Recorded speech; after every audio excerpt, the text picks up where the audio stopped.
हाय श्रावणी, hi sir. काय बेटा, काय प्रॉब्लेम आहे का? सर मला हा रोल नंबरचा फॉर्मॅट आहे ना, तो मला हिथं पाहिजे, तर मी तो कसा घेऊ? हा रोल नंबरचा जो फॉर्मॅट आहे तो फॉर्मॅट तुला या ठिकाणी हवाय. ठीक आहे, एकदम सोपं आहे. काय करायचं माहितीये का? पहिले तुला ज्या सेलचा फॉर्मॅट कॉपी करायचा आहे त्या सेलला सिलेक्ट करायचं. आता मी रोल नंबरचा फॉर्मॅट पाहिजे म्हणून रोल नंबरला सिलेक्ट केलं, बरोबर.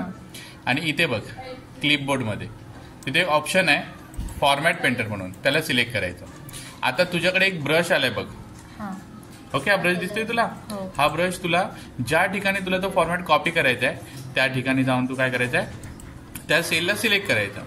बघ आता इथे सुद्धा काय झालेलं आहे, तो फॉर्मॅट कॉपी झालाय. अशा पद्धतीने तू फॉर्मॅट पेंटरचा वापर करून फॉर्मॅट एका सेलचा कॉपी करून दुसऱ्या सेलमध्ये सहज पेस्ट करू शकतेस. ठीक आहे, थँक्यू.